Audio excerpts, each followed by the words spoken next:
listening to Resilience Rising, the podcast that shatters poverty myths, sparks optimism, and fuels innovative change through community-inspired discussions.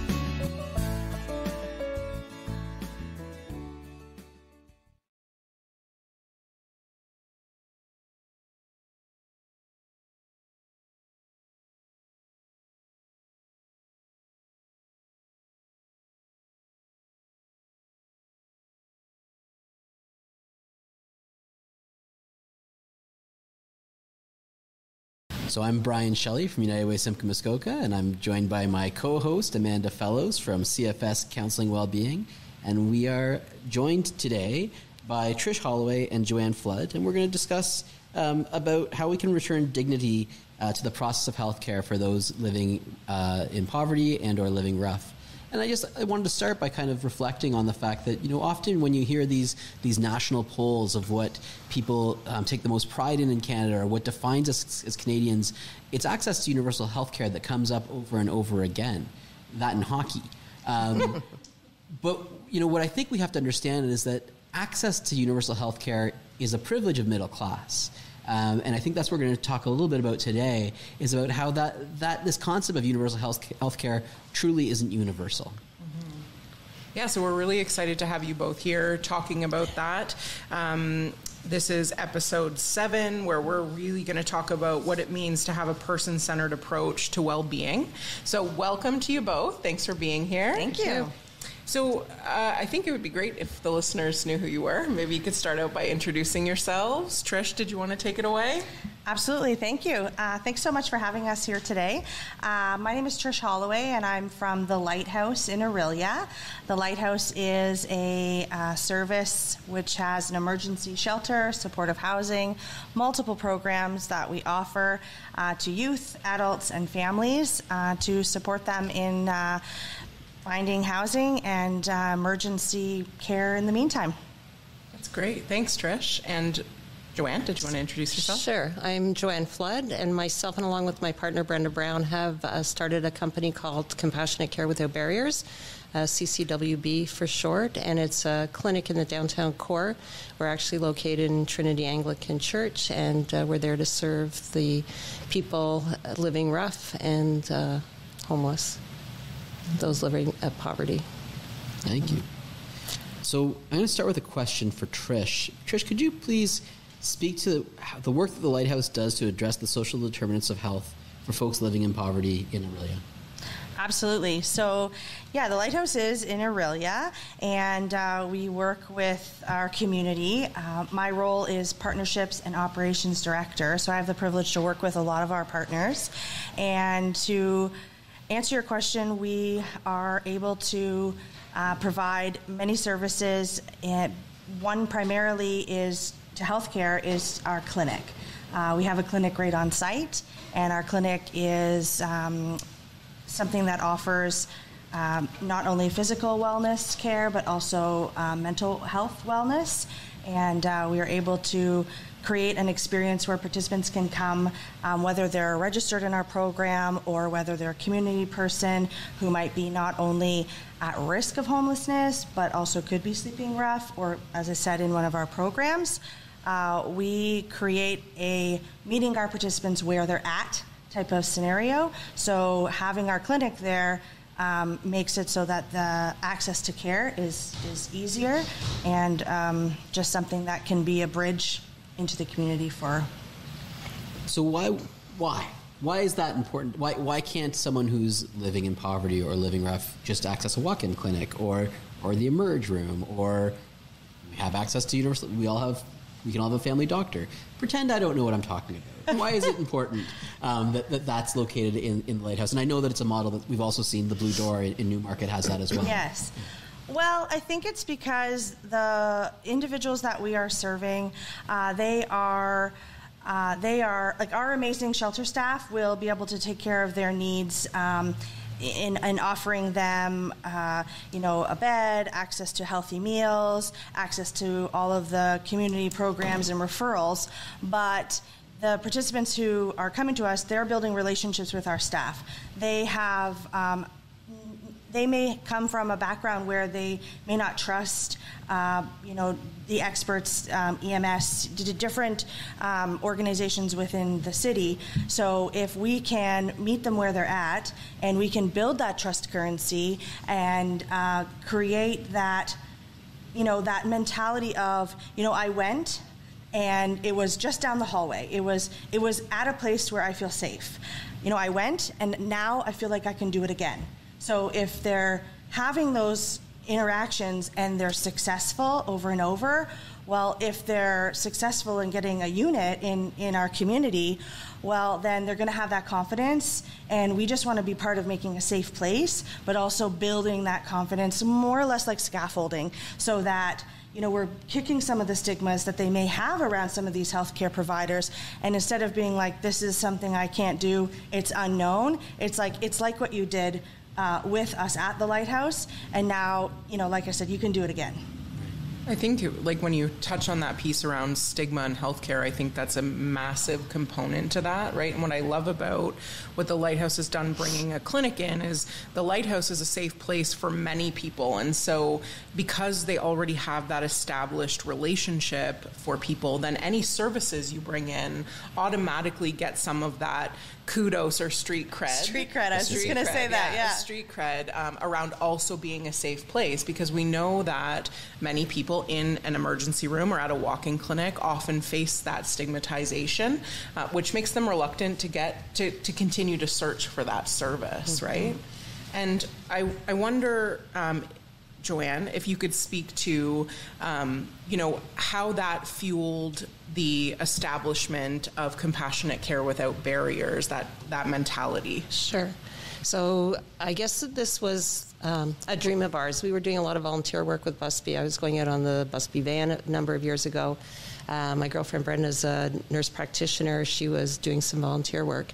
And what we were seeing we were going out to the bush to hand out sandwiches or whatever, but we would see people with obvious infections. They had coughs and colds and flu, or they'd have skin infections. I would get a phone call from Brenda on a Saturday afternoon to say, I'm heading out to the bush right now. If I don't return, this was the last place I was seen. And I'd be like, you can't do that. You can't just go off. And there was just such an obvious need that we had this dream of just opening a clinic and serving the people that we were seeing out on the streets. And I guess the population that we're serving, there are a lot that are attached to the shelters, and we get referrals from Busby Center, Salvation Army, John Howard, Elizabeth Fry, but there's also people that are not attached to a shelter, and they are living on the streets.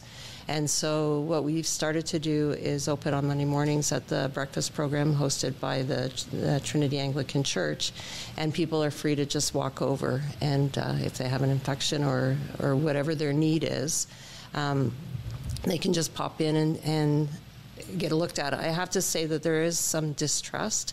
They're not quite sure why we're there or what the purpose is, but we're slowly building relationships and gaining that trust, and they're just being at where they're at. And that's natural, right? I mean, if I think about myself, so when I go into the doctor's office and I get my blood pressure tested, my blood pressure's jacked up, and that's coming myself as a middle-class person with a privilege walking into the doctor's office, right? So we know that we all feel a level of stress with healthcare practitioners, and I'm not living in day-to-day trauma and survival, right? So I can only imagine how that can be that can be elevated, and or dealing just with survival day to day, and then you're adding another element, and you're adding someone that's coming from in an institutional setting or traditionally institutional setting. Well, and I think there's a lot of stigma attached to the people that we're serving, and so they haven't necessarily been well received when they've gone searching for healthcare. They were already preconceived that part of their problem is whatever their issue is. So whether it's addiction or mental health or whatever that looks like. So a lot of the feedback we get from the people we have been seeing is, wow, they actually listened, or they took the time to talk to us, or they took the time to get to know us. And it's like taking care. We've seen people with diabetes that hadn't been detected before, or high blood pressure. There's mental health issues where they're just looking for counseling or some antidepressants or whatever it might be, but they're walking away with what they actually came looking for, as opposed to no judgment, no barrier, no nothing. It's the person that matters. If I can piggyback something, Joanne, that you were sharing, is that piece about how the trust is there.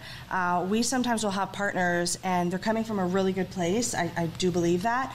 They'll reach out to us and ask if they could come along with our outreach team into the areas that are sleeping rough. And, in my role and our team, we have a boundary for that because, this is their life. This is a choice that they sometimes, that some of our participants are choosing this lifestyle, or they're in between, the next healthier, safer option.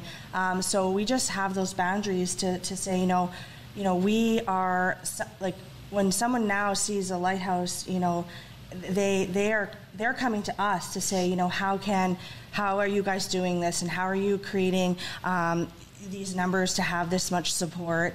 And we're like, well, we couldn't do it without the community partners, but also sort of modeling to them that it's like, well, we want them to come and we don't want to wreck that feeling where they feel safe. No one should be on parade. No. I want to build on that because I think you've touched on two pieces there. You've talked about trying to maintain the relationship and maintain dignity, but also you've spoken to the fact that partners are key to the work that you do. So maybe you could kind of flip that around. What have partners brought to the table, and what have partners done to help you move this initiative forward? Yeah, well, we started our capital campaign, and we built from the ground up a large facility in Orillia, and we've been able to serve many different people, but it was a grassroots organization at first, and we welcomed the Simcoe County paramedics, CMHA, and also the Simcoe Muskoka District Health Unit as well. Let's not forget their acronym and their greatness. And we're able to bring in nurse practitioners, doctors. We had the Couchiching Family Health team align with us, and we had these committees at the beginning, and the committees were, service delivery, and then it branched off to a medical clinic working group. And even Joanne met our visionary, one of our nurse practitioners, Nancy Sutherland, and, with their visions aligning with our visions, we like to choose partners that are like partners, so that we all see the individuals who are experiencing homelessness as people, and we see them that could be us at any moment as well. Sure. And just making sure that everything is and then building on that.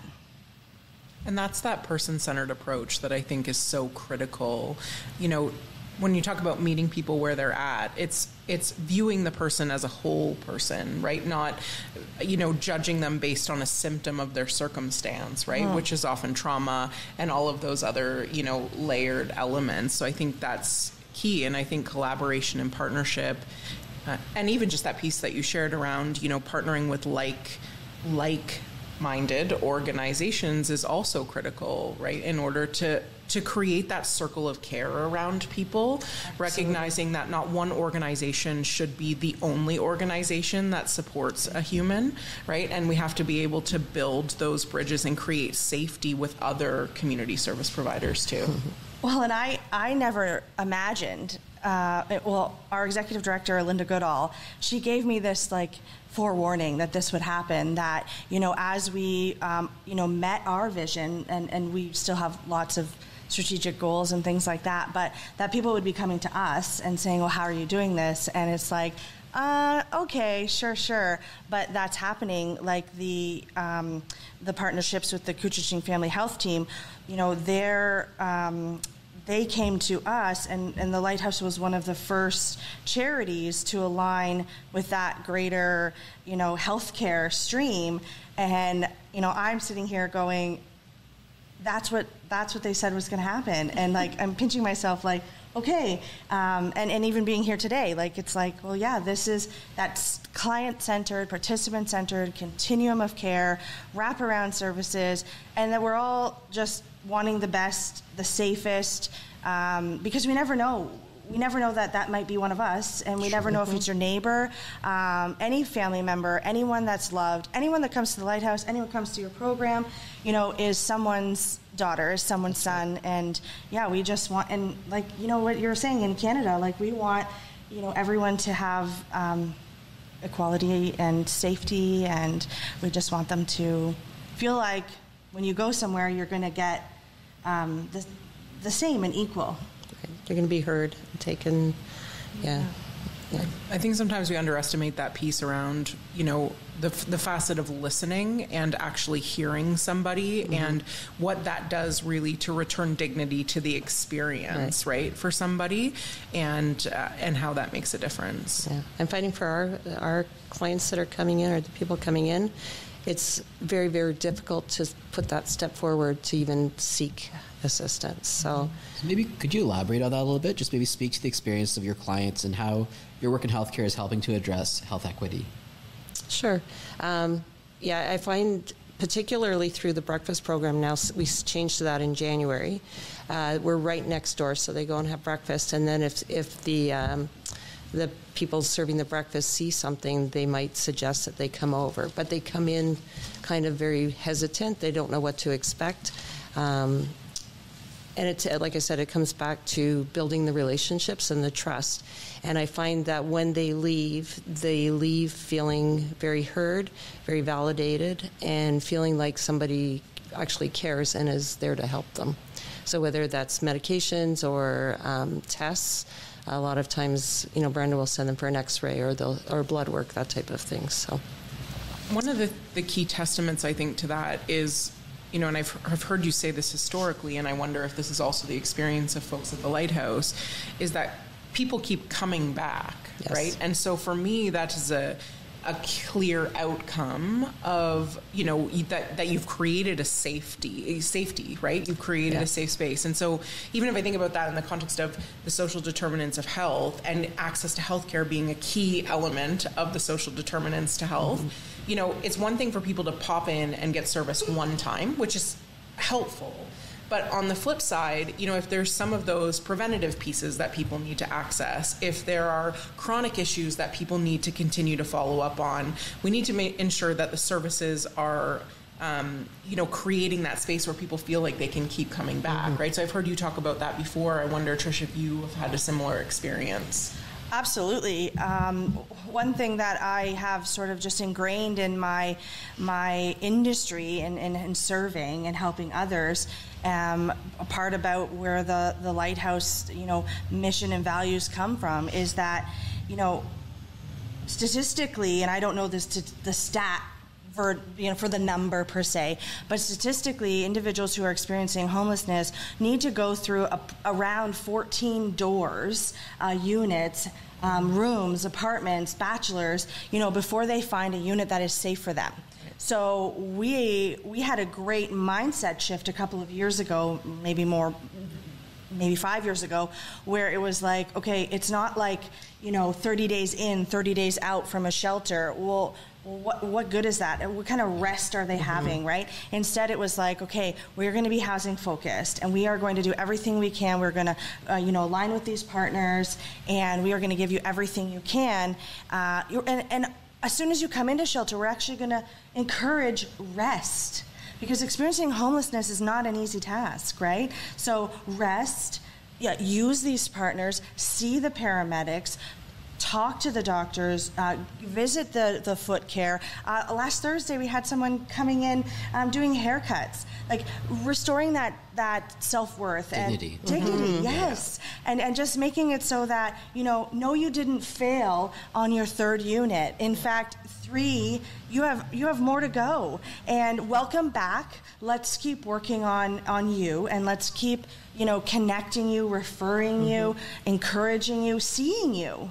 That's a theme that keeps coming up in a lot of these episodes that we've been doing through the Resilience Rising podcast, that we have to understand that it's a continuum, right? And none of these solutions, whether it's from a government perspective or from a social service perspective or a grassroots perspective, none of them are one and done. No. We're helping people along continuum, and maybe the end game is being housed.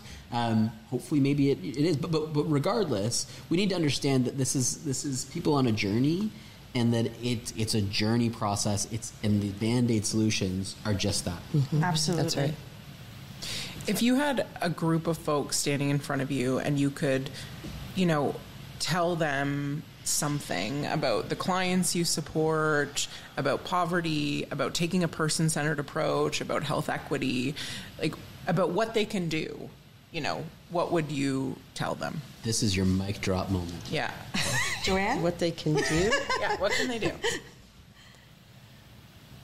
What do you mean, what can they do? What do you mean?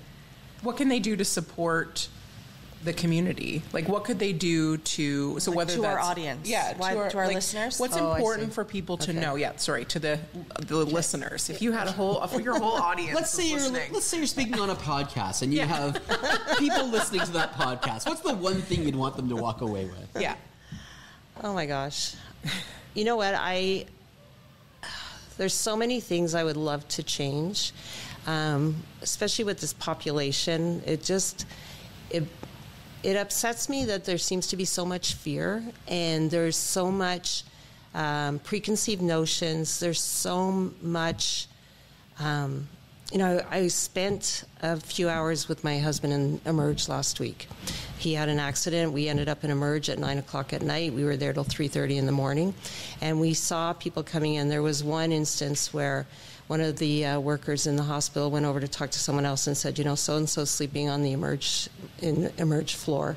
We're about to call security. So if you hear yelling, that's what's happening. And then sure enough, 10 minutes later, we could hear yelling and I'm like, why can't that person just sleep on the floor? They weren't hurting anybody.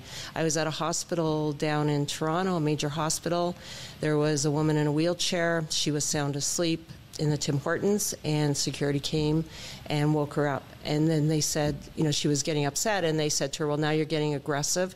You need to leave. And they physically wheeled her out in her wheelchair and left her at the bottom of the ramp in the middle of winter. And it's like, these people are people, and like you said, Trish, there's somebody's child, there's somebody's parent, there's somebody's relative, and we've lost the human aspect of caring for people.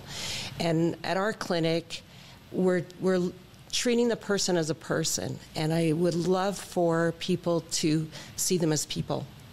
Regardless of what the issues are, they're people first, and they deserve the respect and the dignity. Great mic drop moment. Yeah, absolutely. It drives me crazy. Yeah. It's not something that you can just get rid of or push under the carpet. It's something that needs to be dealt with. And it needs to be dealt with well. Well, that's a lot to follow. I am so passionate awesome. about this. It's just people are people. Amazing. And get past everything else. And treat the person first. I think I would mirror a lot of what you're saying. I know that for sure. The Lighthouse believes that everyone deserves hope, home, and a future. And Brian, you shared a word that should jump out at everyone, and it was the word Band-Aid. And I am working in emergency shelter. My team, our incredible team, including our donors and our partners in Barrie and our partners in Aurelia. Everyone is working together to do this. But let's make sure we keep our eye on the actual solution. So if we're talking about housing, and I have a mic drop opportunity, I am going to say that affordable housing is the solution. However, emergency shelter is the Band-Aid. Mm-hmm. So, and unfortunately, the necessary Band-Aid right now. Right, absolutely. Yep. But if everyone can focus in and bring that spotlight to, dignity, access to healthcare, hope, home, a future, and each person is somebody, then I think that we will stop moving the spotlight all around and really just hone in on the big solutions, and let's stop settling for Band-Aids. Mm-hmm. I don't know how many people that come through the clinic say, I just really want to get a job, or I really need housing. And could you imagine if everybody had a place to call home and had their healthcare needs met, what they could go on to accomplish? Those are the basic essentials for everybody. Every human being is entitled to a home and healthcare. Kind of brings us back to where we started, right? Mm-hmm. Yeah. Where we started by saying, what do we define ourselves as Canada? And clearly, we are letting down a portion of the community, of our country, of our population, and we have an opportunity to do better. Mm-hmm. And it's not easy work, and it's not for the faint of heart. But if we have people behind us, encouraging us, supporting us, making donations, looking for how can I help, instead of just turning it's hard to look at. Some of the stuff that we do and that we show up for every day is tough to look at, but look past the stigma and, volunteer, jump in there, really get to know your neighbors, because some of your neighbors are experiencing struggles and trauma, and they didn't ask for some of this. So, just dig a little deeper, look a little harder. Everybody has a story, and all of us could be in that situation one day. Joanne and Trish, I want to thank you, first of all, for the work that you do to strengthen our community, but also for coming today and being our guests on the podcast. I would also like to thank our guests at Uplift Black. We recorded today's podcast at their Upbeat Box studio in downtown Barrie. And finally, I'd like to thank you listening to the podcast. If you enjoyed it, please share it and follow and subscribe. You can follow us on social media using the hashtag ResilienceRising. And we'll see you next time on episode 8, which will be dropping next week when we discuss community collaboration. And I'm Amanda Fellows of CFS Counseling and Wellbeing with my co-host, Brian Shelley from United Way Simcoe Muskoka. And we're asking you to embrace innovative change to ensure our communities are great places to live for everyone. Thanks so much.